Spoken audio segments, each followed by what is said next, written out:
Suite de l'histoire de Mamie Gangster. Ben avait trop peur de se retourner. Sa grand-mère lui avait dit de ne pas bouger. Chapitre 14.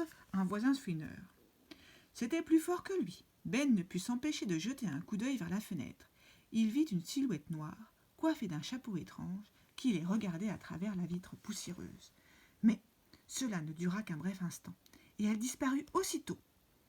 « Il y avait quelqu'un qui nous épiait, murmura-t-il le souffle court. « Je sais, je t'avais dit de ne pas regarder. Tu veux que je sorte voir qui c'était ?» demanda-t-il en s'efforçant de cacher qu'il était absolument terrifié.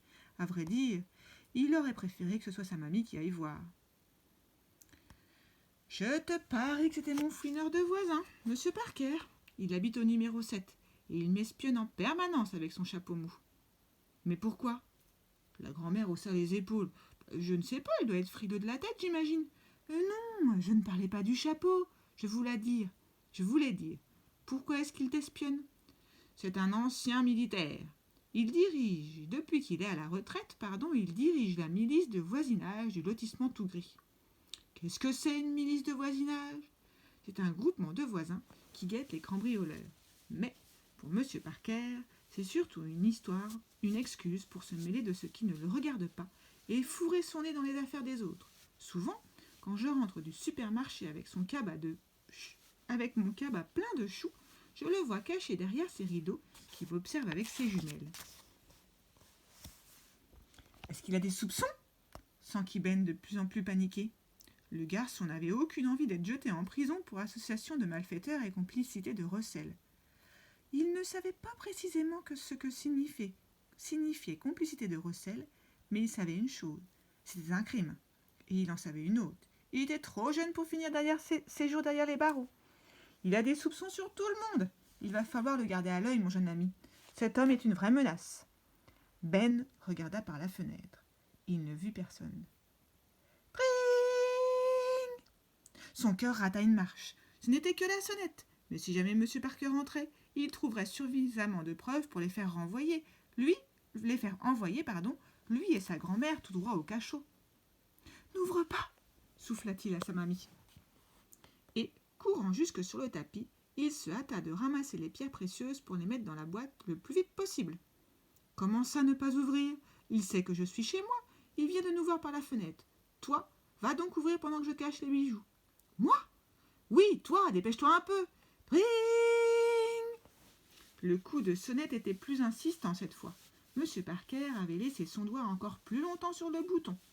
Ben inspira à fond et parcourut calmement le couloir de l'entrée. Il ouvrit la porte. Un homme se tenait sur le perron, coiffé d'un chapeau tout à fait ridicule. « Tu ne me crois pas ? Regarde à quel point il était ridicule, ce chapeau !»«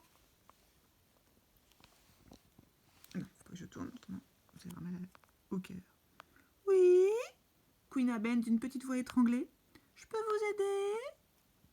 M. Parker glissa un pied dans l'embrasure pour qu'on ne puisse pas lui refermer la porte au nez. « Qui es-tu » aboya-t-il d'une voix nasillarde. Il avait un très grand nez de fouine qui le faisait paraître encore plus fouineur qu'il n'était, alors qu'il était déjà extrêmement fouineur.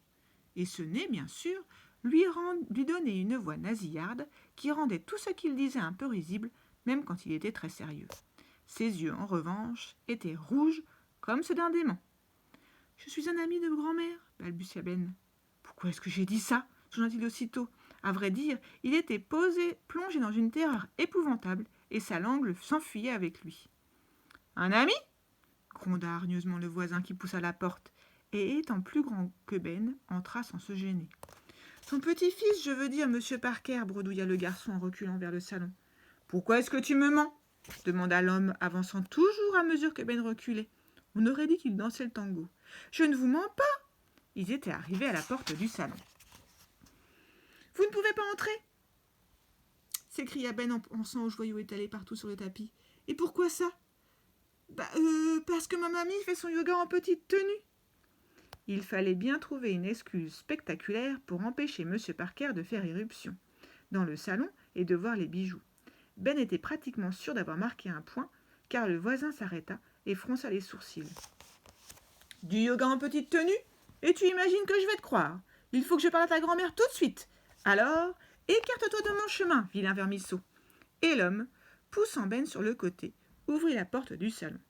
Mais Mamie avait dû entendre leur conversation, car lorsque le voisin indiscret surgit dans la pièce, elle était en culotte et soutien-gorge, dans la posture de l'arbre.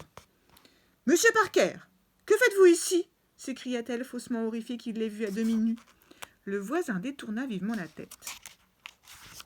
Comme il ne savait pas où regarder, il fixa son regard sur le tapis, qui était encore plus nu que la grand-mère. Il n'y avait plus rien dessus. « Pardon, madame, mais je dois vous demander, où sont ces bijoux que j'ai vus tout à l'heure » Ben repéra la boîte en fer blanc commémorative qui dépassait derrière le canapé.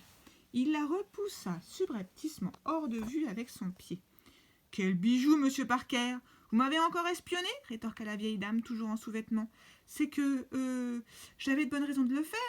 Je me suis méfiée en voyant un jeune homme entrer chez vous. Je me disais que c'était peut-être un cambrioleur. Je l'ai fait rentrer par la porte, voyons. Il aurait pu être un cambrioleur très charmeur. Il aurait pu abuser de votre confiance. C'est mon petit-fils. Il dort ici tous les vendredis soirs. » « Ah, mais nous ne sommes pas vendredi, pérora M. Parker. Vous comprenez donc que mes soupçons aient été éveillés. En tant que chef de la milice de voisinage du lotissement tout gris, je me dois de rapporter à la police tout événement suspect. »« Eh bien, j'ai bien envie de rapporter vos agissements à vous, M. Parker, intervient Ben. Sa grand-mère le regarda avec curiosité. « Et pour quel motif ?» Les yeux du voisin s'étaient encore rétrécis. Ils étaient désormais si rouges qu'on aurait pu croire que sa cervelle avait pris feu. « Pour espionnage de vieille dame en sous-vêtements, pour espionnage de vieille dame en sous-vêtements, lança le garçon triomphant. Mamie lui fit un clin d'œil. Elle était toute habillée quand j'ai regardé par la fenêtre. C'est ce qu'ils disent tous, protesta la grand-mère. Allez, sortez de chez moi avant que je vous fasse arrêter pour voyeurisme. Vous n'avez pas fini d'entendre parler de moi, lança M. Parker dépité. Au revoir. Sur quoi il tourna les talons et s'en alla. Ben et sa mamie entendirent la porte d'entrée claquer derrière lui, et ils coururent à la fenêtre pour le regarder rentrer chez lui d'un pas pressé. « Je crois qu'on lui a fait peur, » commenta Ben. « Oh, mais il reviendra. Nous allons devoir être très prudents. »« Ah oui, » souffla le garçon, carrément terrifié. « Il faut planquer cette boîte ailleurs. » Mamie réfléchit un instant. « Tu as raison, je vais la clasher sous les lettres du plancher. »« D'accord, mais avant... » »« Oui, Ben, tu devrais peut-être te rhabiller, mamie. » Et voilà, fin de l'épisode. La suite, la prochaine fois.